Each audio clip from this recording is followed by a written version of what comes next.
You made it! Come on in, it's getting windy out. Welcome to the Short Shack. I'm PJ Bracco, your host. Wow, it's windy out there. This year's been it's, no mystery to anybody. It's been a bit off. A quick look back at 2020 so far. I know I'm missing some stuff. The Australian brush fires, the coronavirus, some royalty stepping down, crazy military actions around the world. Coronavirus, impeachment. Coronavirus, lockdowns began. Kobe and Gigi Bryant died in a helicopter crash. God rest their souls. The UK withdrew from the EU. The coronavirus got a snazzy new name. Introducing COVID-19. We no longer have to feel weird about buying the beer. Ha ha! Harvey Weinstein. Yeah, good old Harvey Weinstein. Ugh. More politics. More lockdowns around the world. Buongiorno, Italia! COVID-19 became a pandemic. Heh, who would have thought? March 13th, Friday the 13th to be exact, a national emergency was declared.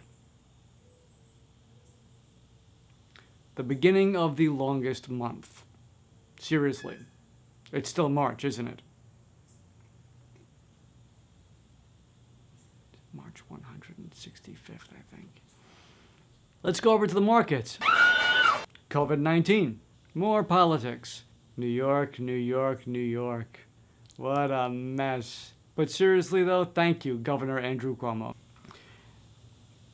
And then, May 25th. We all witnessed in real time the disturbing, unjustified, and horrible murder of a black man, George Floyd. I don't even know where to begin with that.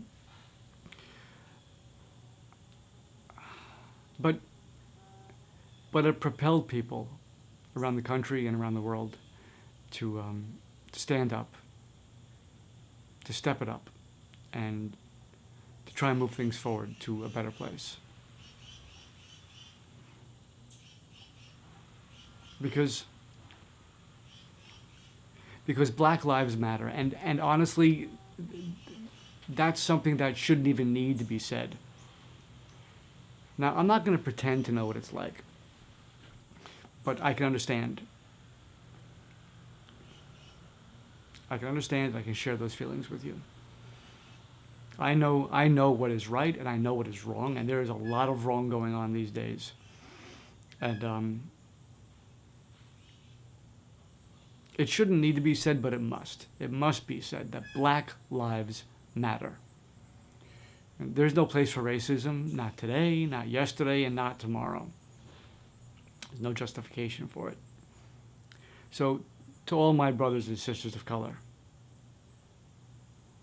I stand with you. Okay, now, tonight I have a very special guest. A fantastic, award-winning filmmaker and dear friend of mine, Maurice Paramore of Dream Boy Vision Films. Tonight we're going to talk about his new music video, Fuck the Rules, by DJ Caesar, Porter Rich, and Shayna Ryan. Also, his new short film, Regrets. I'm going to post his links at the end of the conversation, but please be warned.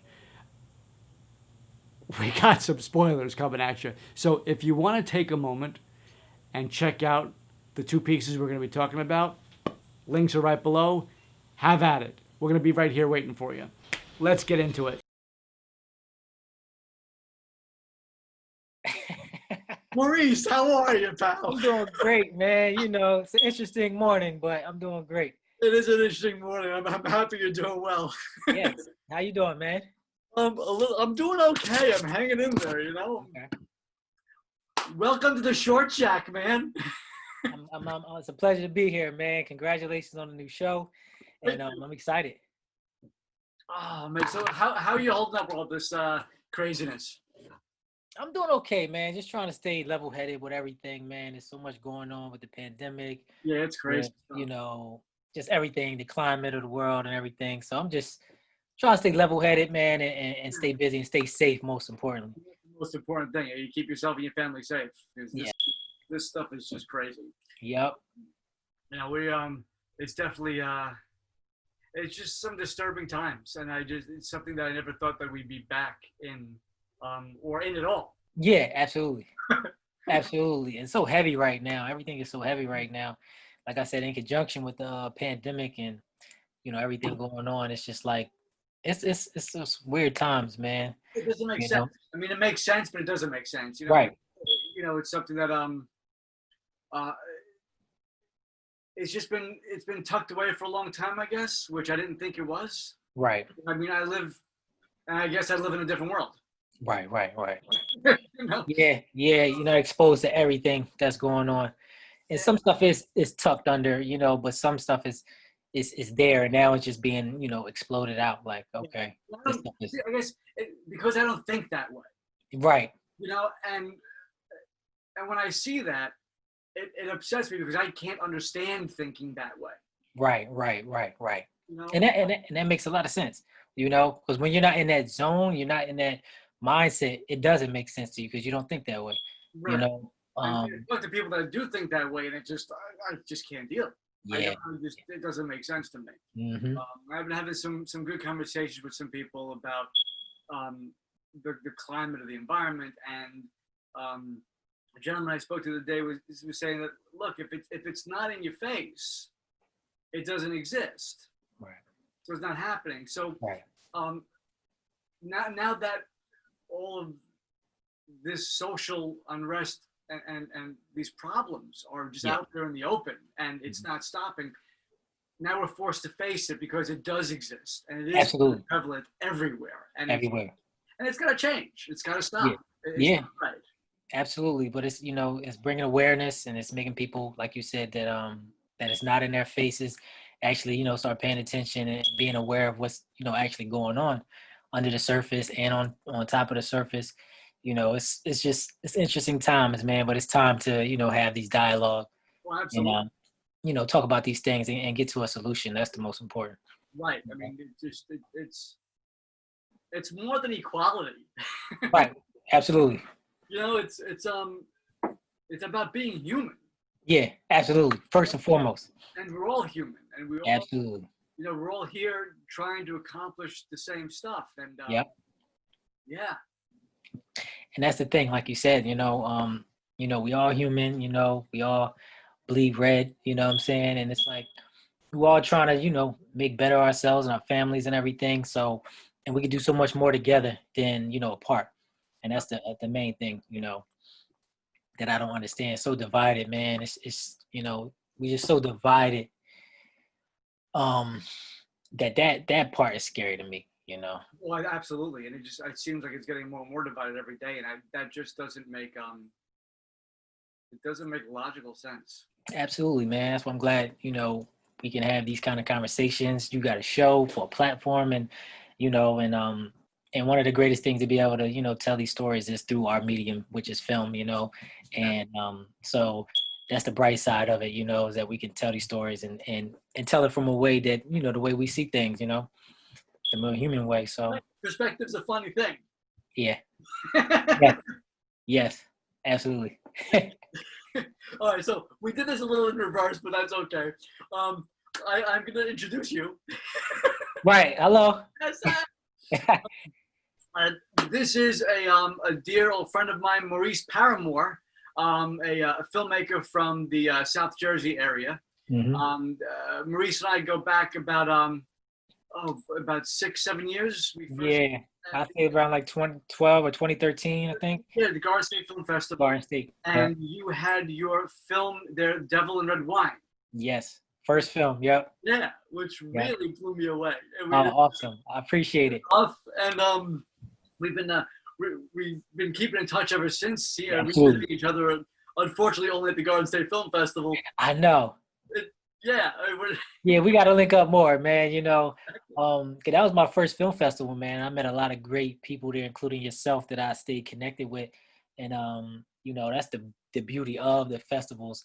But yeah, that one was special because, like I said, it was my first one. It was my first short film, and I got to meet great people like you, and I've been doing it ever since. It's an exciting festival, and that was when it was down in Asbury. Yeah. Yep. And I want to say that was my first return to the festival circuit. Really? with a short film that I had just produced and worked in. Okay. So so I was just like getting back into it. Okay. And it was a wild time. Yeah. And then the last time we saw each other was when the festival was over in Atlantic City. In Atlantic City. Yeah. It What went over. film did you have back then? I'm trying to remember. I think I had Poison. I think I was there about the guy that was dealing with you know, the drug addict and the post traumatic stress and stuff like that. Yeah, that was a matter of fact. That was the last time I was at Garden State because I haven't came back since they went back to Asbury. So yeah, that was a while ago. It was a while ago. Yeah, yeah. You know, I've been doing a lot of festivals, man, and it's you know, it's a lot of work, you know, to try to maintain the festival circuit, man. People don't realize it. You know, even especially when you play in a lot of festivals, the same festivals, it's like they make another film within another year, and like it's a lot of work. Just to make one film is just insane, and then Absolutely. to keep that hustle going. Yeah. You know, you're in a, you make your first short film or your first music video, your first little commercial, whatever, you make your first anything, and you're in the business. Absolutely. But that's the easy part. Yeah. Yes. Yeah. That's it's the smallest part, you know. It seems anyway. Yes. That's You know, yeah, you're always as good as the last thing you did, but you're also only as good as the next project that you got coming up. absolutely. You know, Absolutely. what's next? That's always the big question, and you know, we're always working on stuff, but it's, you know, how are you gonna get there? And it's funny you say that because that's the question. That is like the number one question everybody asks you at festivals. It's like, okay, this was good. I like this. So what's next? What's next? What you got? Everybody wants to know what you're working on next. And then that keeps you like, oh, well, what am I working on next? You know, like you said, you always have these ideas, but to turn out another film, another video, it's a lot of work. People don't know what goes into it. It's insane. I mean, and you know, which way do you go? Which way do you start first? I mean, do you raise the money? You can't raise the money because you don't have a film thing, right? And you got to put the package together. You have to get the people together. You have to get the talent together, and you know, you have to. The story. Right. Work on the story. Right. And it's just, you know, the art, the business, everything happens at the same time, and then everything comes together, and then all of a sudden, something happens. Always. And, Always. you know, the crap falls apart, and then you right. Scratch, and and then while that's happening, you try and create something. Yep. You try to create something else, and you try to do this, and it's like it's a never-ending cycle, man, to try to make something. It's fun. It definitely can be stressful at times, you know, and you know, it's an interesting business. I'll say that. Right. Yeah. When my students come to me and they say, "Yeah, I want to go to film school and be a filmmaker," my first response is, "Oh, you're crazy." Yeah, exactly. You have to be. You have to have a little bit of that in you to be in this industry, man. I tell my girlfriend all the time. And there's just that, like, I mean, look, you've got to have that passionate desire to want to create something, to want to make a difference. Yes. To want to get that story out. Yes. You know, against all odds. Yes. Because the odds are great. The walls are thick concrete. Yes. Yes. And we have a little you know, a little hammer, and it takes a long time. You just gotta keep nailing away, man. Yeah, you just gotta keep pushing. And it's not easy, especially now.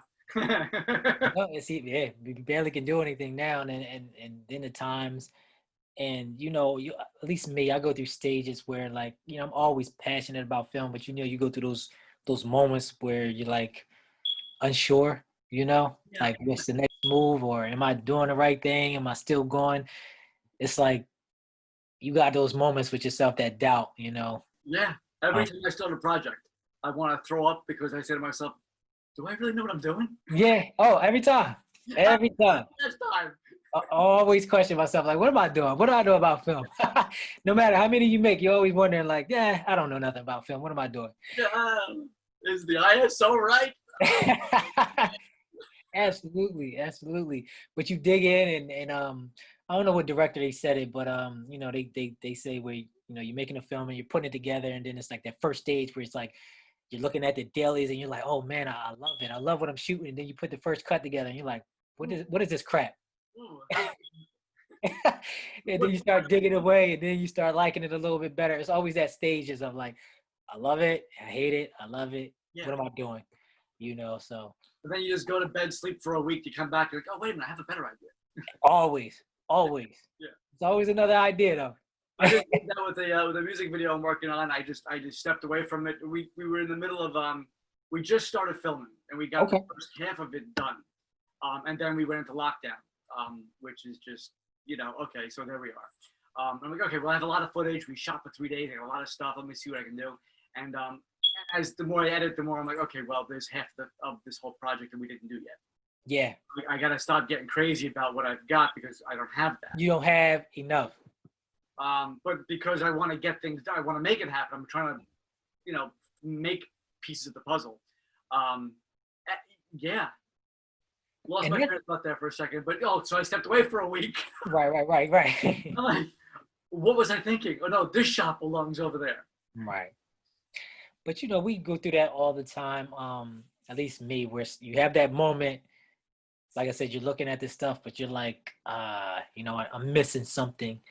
I need this here. I mean, I think that's a quality in itself, knowing, it's a good thing to know what you had when you got something right, but also to know when you're missing something and, you need extra. And, I don't have no problem going back and shooting something over, man, like all the time. Like, you know what? I need this, even if it's just some inserts or whatever the case may be, or I shoot a whole new scene. If I know I can get it better, I try to, not do that as much as possible. But, sometimes you just got to know when you don't have enough. Sure. I mean, my production, let's just say it was a 7-day production for the music video or 5 days. Anyway, I always say, okay, so I'm going to do 3 days on my own later on. Right. And do all the pickups and this and that, the other thing. And then, the little finesse stuff, the extra little brush strokes on the painting. Absolutely. Just, speaking of Devil in Red Wine, that was a fun film to make. It was only a 1-day shoot, and we shot the whole film in 1 day because it only took place in one setting, right? And then I'm like, all right, some parts is good, but it's missing something. So I couldn't get one actor 1 day, so I just got one actor, and I just shot, all her scenes just by herself. Then I got the other actor another day and shot all his scenes that I wanted to do over by himself. And then the fourth day, I got them both together, and it was like a few more pickups that I needed, and it was finally like, all right, now I got what I wanted. But it takes that time to sit back. Yeah, you take it all in and okay, figure out how to put the puzzle together and make it all work and yes, make sense and get people to walk away feeling, thinking, improving, or just being angry. Yeah. So, give it a little fork in it. Absolutely. And that's, I don't know, I think that's the fun part. Like I said, just you creating a whole piece. And like you said, the puzzle aspect where it's like, all right, I got this, but I'm missing this piece. And once I add this in there, now we got the full puzzle. So, and that's the great thing about film is that's different than theater. It's like you have more than one time to get it right.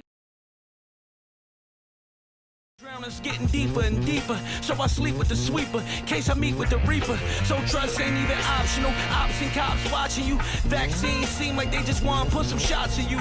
But like a bartender, I'ma send them shots too. We can send them back and forth till they send the cops through. Yeah, you know what's good. We keep it gangsta, you know what's good. Gone up on our west, looting for the move. Power to the people, fuck all the rule. We run the hood, you know what's good. Color is one of my favorite things about film. Coloring the blues. Yeah. That was like one of my there's a lot of highlights with the blues that we did in like the basement and stuff like that. And a little bit of yellows and stuff like that. And I had some scenes where I just went all black and white and incorporating those type of things. Because I really didn't know how I was going to put it together. We had these ideas of different shots, and the last thing that I shot was the basement scene. That was the last day. Okay. And oh man, the way I did this video was totally against the grain. Cause when it came to editing a video, I started at the end and I started building it back up to the front. I've never done that before, but for some reason I had to, and I don't know why. Yeah, so it was an interesting play on the whole video. Yeah, I noticed that what I saw there was you got the deep blues, you got the black and whites, you got a little sepia there mixed in, but then you've got this there's something I'm seeing. I saw that I see in your work throughout a little bit that you've got this kind of newspaper comic color thing going on. Like, you know, I remember like the Sunday Funnies when I was a little kid. There's something about the texture there, and it's you've got this. There's a softness to what you're presenting, and the one thing I got from this video was that it was very warm and inviting. Yes. To the point where I felt comfortable. Okay. And then I didn't feel comfortable at all because you realize once you get into this whole thing of like, oh, this is cool, this is neat. Wait a minute, what's this all about? Right. Okay, now I'm challenged. Now I'm, you know, it's challenging my thoughts of being comfortable within this world. Right. It's almost a trick and a switch visually. Yeah. I don't know if you were intending to do that, but you got that, and it's beautiful. It's Thank you. You know, it's you're mixing it up to draw the relation between textual emotion and what's happening in society. Absolutely, absolutely. And I think that's kind of maybe possibly why I started the video at the end, because you know, when I had the scene with the basement, you know, with the cop dressed up with the mask on and everything, I knew that was gonna, you know, that was gonna be a moment that was like, all right, well, how do I feel about that? You know, and what emotions is that drawing out of me? You know, so I wanted that to be a certain way. But in the beginning of the video, like the beginning of the video is like the most important thing. And that's why sometimes I save it for last, or it's the only thing that I focus on is like the first, you know, like 10 seconds of the video, right? Because I wanted to have a certain kind of appeal to it, a certain type of look and certain kind of textures and stuff like that.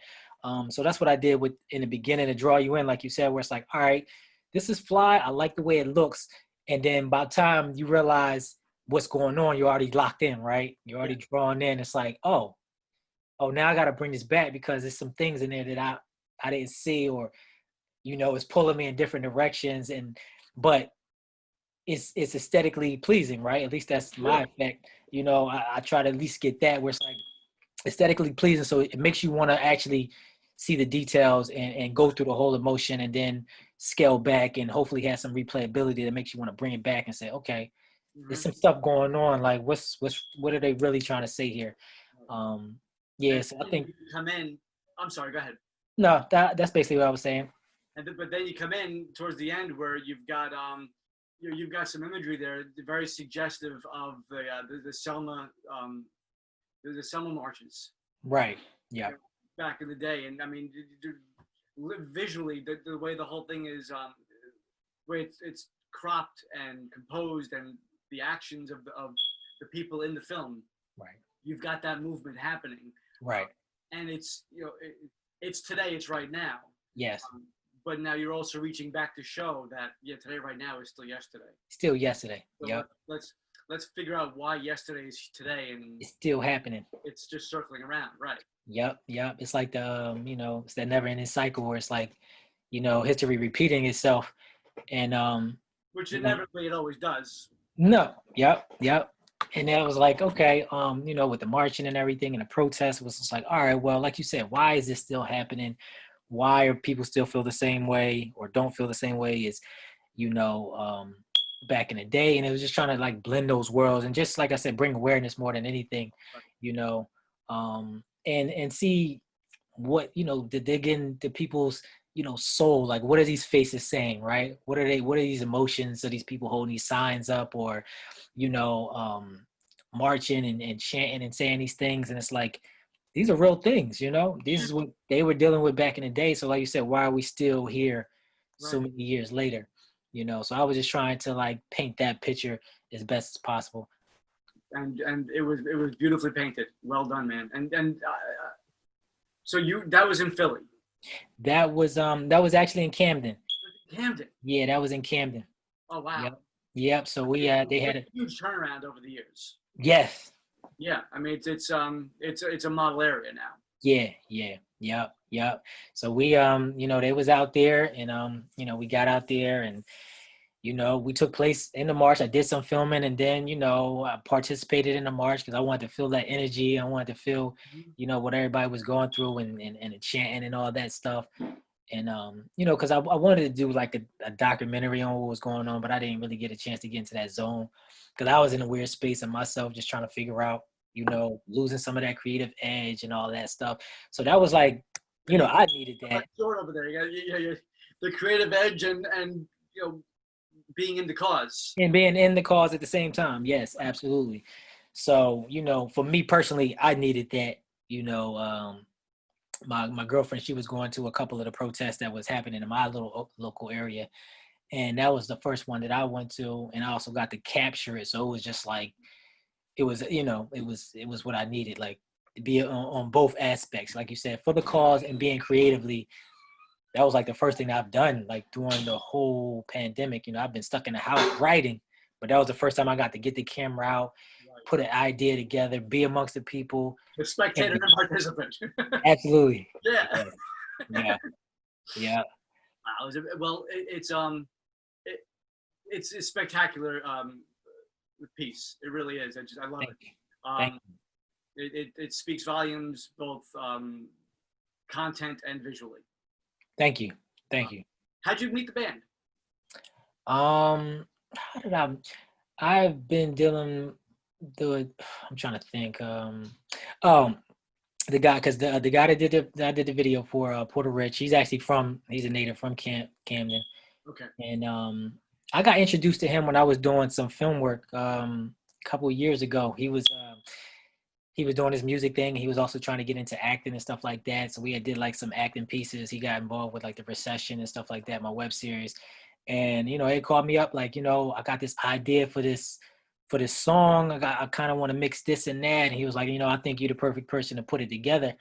And I was like, all right, let me hear the song. And I started to get that kind of like, you know, that energy. I was feeling that energy from the song that I knew, that I could paint a picture visually if I can get the right elements right and get the, you know, protest was important and certain little visual cues. I figured like if I could put it all together, we could do something nice. And, you know, we got it together. You know, it was fun, but it was like, you know, I wanted it to come across a certain way. And I was hoping that, you know, people got to appreciate it the way, you know, we did putting it together. Sweet. That's really cool. Yeah. So now you've got this other little thing going on over here. You have a lot going on, but there's this film that you have, Regrets. Yes. You get a little darker over here. Yeah. A little grittier. Yeah. But you still have that kind of that old newspaper comic color tonality to it. Yeah. Which is fitting because of the main character. Right. You know, you got the rich color palette. So, you know, the subject matter, it's, you know, there's some subtle warmth and, you know, there's a bit more, you know, there's a bit more in your face. Yeah. So now as a father yourself. Yes. Yeah, I'm a dad. I've got a daughter and a son. Stuff's not easy. Yeah. Being in that space and when you have, you know, a son or a daughter or both, it's in your face and it makes you, you know, step back and think about some things. Me, I didn't never have my father. I haven't had my biological father in my life. I had a stepfather coming up. So, you know, I always wanted to tap into this type of story, but me, I wanted to tell it from the perspective of a young daughter, right? As opposed to a young son, because you kind of always see those stories coming up from a young son. Sure. So I wanted to see what that would kind of play out and how, you know, the impact it would have on a young female growing up in that same kind of like predicament and trying to like piece it together, but it's not there, and just seeing, you know, what happens in that aspect. So that was like my reasoning for doing it. It's a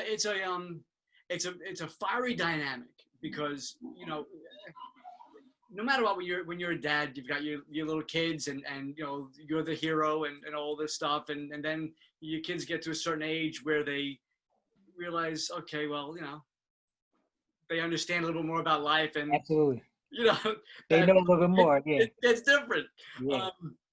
And with the little girl becoming a woman, you know, there's this it's a bigger difference, especially when the flaws are so deep.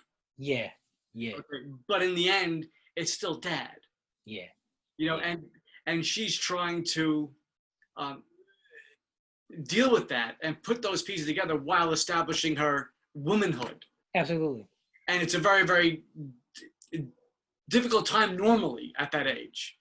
Regardless. Yeah. I mean, that's just that's Then you're adding fire that. and ice and knives all together. Yeah. Yeah. Yeah. So it's, you know, seeing all that put together, it's just it's you know, that inner conflict that she has and she's working through. You've got some. It's a serious emotional roller coaster. Yeah.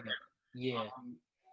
You know, watching Kia, you know, just battling her inner emotions, you know, while struggling to be that adult.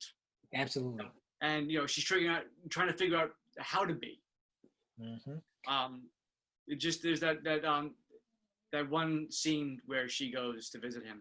Oh, okay. Yeah, and it's just hard hitting. It is, and it's right in your face. Seeing you here today changes things for me. I was 5 years old when you walked out on my mother and I. Just 5. And I grew up lost for years. So, you think we could just start all over like nothing ever happened? No. Because let me tell you what I think about you. You're a coward, not a man. And for that, you deserve another 8 years in this place, not in my life. You know, I remember shooting it that day, man, and that was the first scene. I think that was the first scene we shot, honestly. Really? Yeah.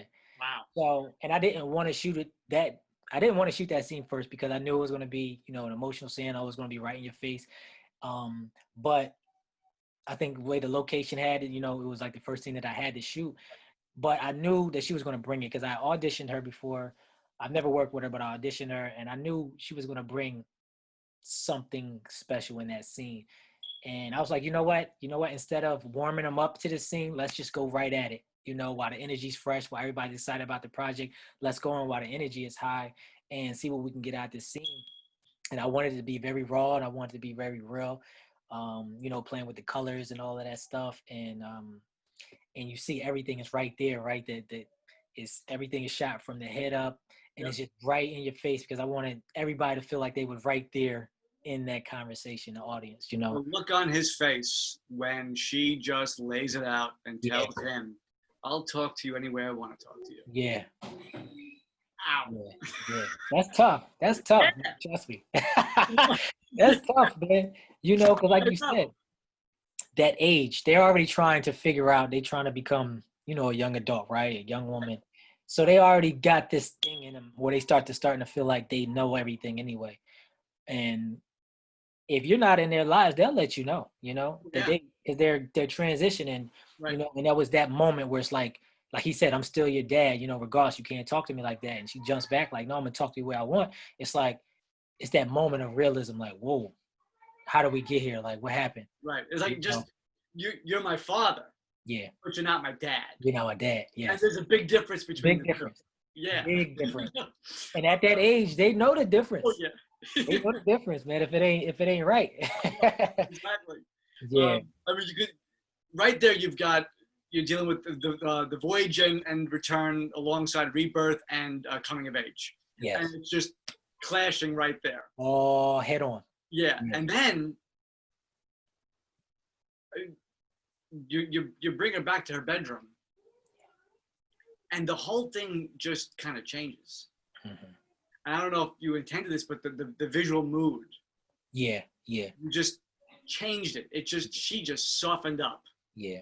And it's just you lay out the points and the beats that it takes you through that journey. Yeah. It's rough. Yeah. I mean,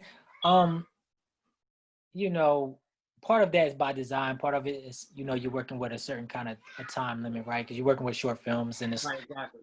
you know, you're trying to lay out a lot in a short period of time, but you're also trying to get, you know, the balance and the contrast of these two, you know, emotions of so hard left and then soften it up and you know, and trying to get, you know, for me, it's like, you know, it's a story of redemption at the end of the day, Right, exactly. Yes. you know, so it's trying to like paint that picture and understand like, you know what, you know, just keep trying, you know, you might not get it, you know, the first time, or it might be, you know, a long road to Right. reconnect, but if you are consistent, you know, that redemption will happen, you know, and And for it both of will, for both of them. Absolutely. Yeah, for both of Absolutely. Yep. them. Yep. Because yeah, we know he crossed the line. He is where he is. And then with all, she crossed the line too, but with good reason and justification. Right. Absolutely. I mean, there's no other way to do it. Yeah. At that moment, at that time, the way she's feeling, the transition in her life, that was the only way she can. And we don't know what happened. We don't know what he did. No. That doesn't matter. Doesn't matter. I mean, it could be he could be that he did nothing worth being there for, or it could have been something much worse. It doesn't matter. Right. Okay. Right. He left her. That's all she sees. And she took care of herself. Yeah. And that's you know, and it is, and the redemption, to see it come back together full circle, where you know there's the potential. Yes.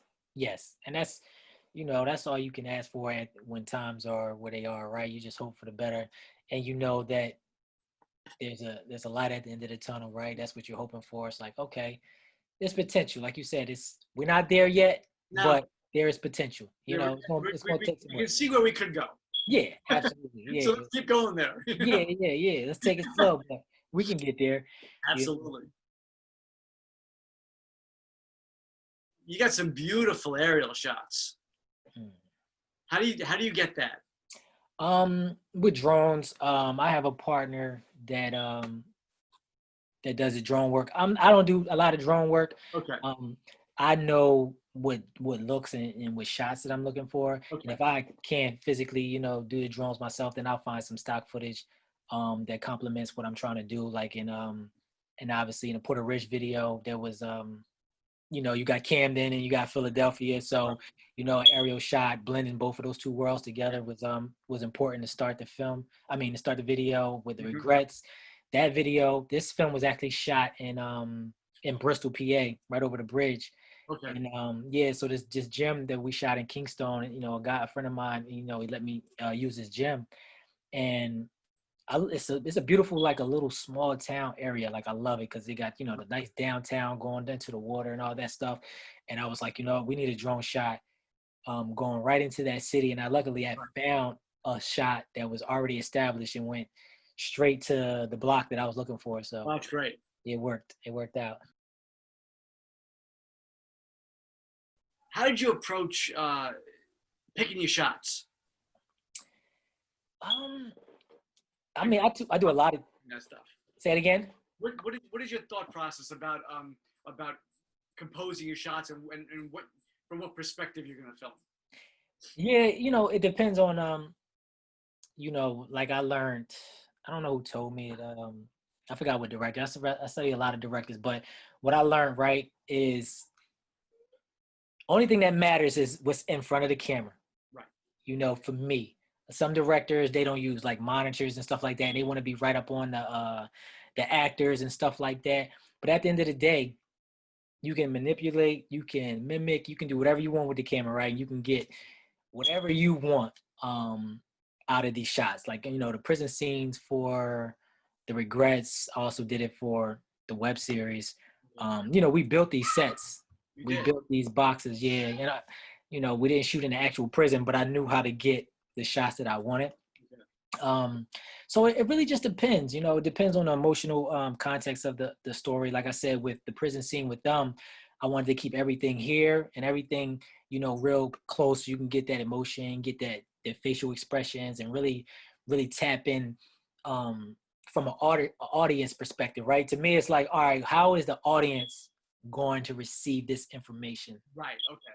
That's like the most important thing to me. Like, all right, what am I trying to relay in this story? So I don't know. it's definitely a lot of trial and error. Okay. And I started out doing music videos, right? Okay. So I started out music videos before I ever touched, a script and started making films. So for me, it's always been a visual aspect first, right? Colors, composition, shots. I watch a lot of Michael Bay style of filming, which is beautiful. And I learned colors from old. I ain't gonna say he still does it, but old music video director Hype Williams. I'm not sure if you're familiar with him. He was like the first video director that was doing a lot of urban and hip hop music that was implementing colors, right? So when hip hop videos first started out, a lot of them was black and white. All the colors was, diluted and muted and all that other stuff. And he came in and just started bringing all these colors and just made these regular, hip hop videos look beautiful. So colors always was important to me, and I just always trying to figure a way to polish, the visual side of it. Which prison was that father was in? We Yeah, created shot out of prison. Which one? Do you know which one that was? What was the shot? No, it was the one on in Regrets, right? Yeah. No, it's an old prison. It's not up. It's not used anymore. Okay. Yeah, it's not used anymore. But I found that was actually stock footage that I found, and I wanted it to play over because in the back they had this yard, and they had the vines going up it and all this other stuff. It just had this kind of eerie, creepy kind of thing to it, and I wanted to bring that into the actual prison room where it was like, all right, it's kind of almost looks like an asylum type of vibe, you know what I'm saying? So I just kind of wanted to bring this eerie vibe before you even got inside. Right. I don't know. Sometimes it works. Sometimes it doesn't. Sing Sing. Yeah.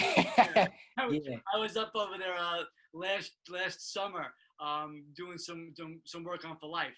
Oh, really? And, just being in the yard is just a creepy feeling, man. It is. Yeah. It is. No, it's not what anyone wants to be. Yeah, man. When I used to go visit my friend that was locked up when I was still in high school in early college days, man. I used to go visit him, and I never felt comfortable. It was always weird. It was always an eerie feeling, and I would almost feel myself choking up before I would see him. Being in that environment, knowing that this is house, right? This is home for them right now. Yeah. It's definitely very eerie. It's and you definitely you touch home on that in yeah. that scene. It's definitely not a fun place, and not a fun conversation.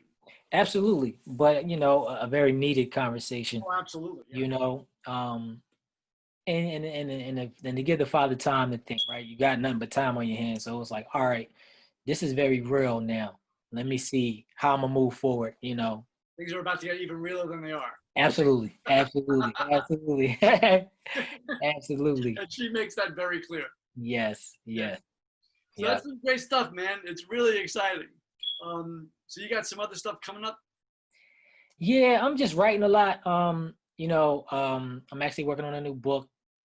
Actually I'm turning the film Devil and Red Wine into a book and also into a feature film. Oh, sweet. So I'm really excited about that. That was always one of my favorite projects, but I always wanted to tell the full story.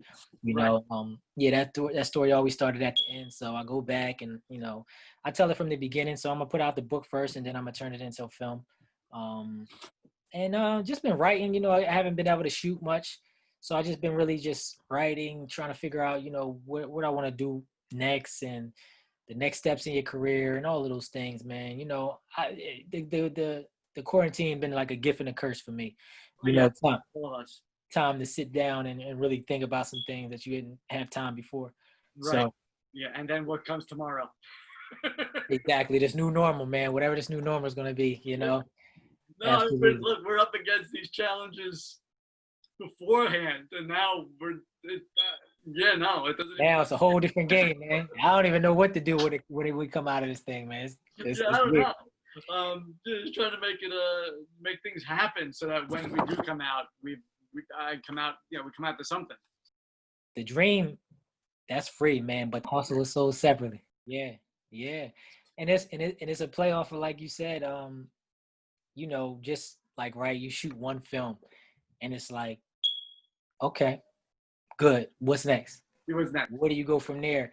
And I learned that with my career, where it's like, for one, you're only as good as your last, and really you're only as good as your next project, right? It's like, what's next? So, and I learned that when the technology changed within film and stuff like that, and cameras was more accessible and stuff like that, and you realize that anybody can pick up a camera now, anybody can get in front of the camera, but Not a camera.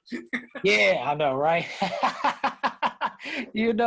But it's the hustle is different, man. The dream, that's free, man, but to really work it, to really take things to the next level, to really build your career, build yourself up, that's separate, man. That's a hustle that it's not in everybody. You can find it, but you have to find it within yourself, to really go get it. Yeah. Maurice, listen, dude, it's great talking to you. You too, man. A pleasure. Yes, Long time. I'm so happy we have this this forum to be able to do this stuff. Absolutely. When we end up on the other side of this debacle, Yes, right. I am looking forward to getting together with you and doing some work.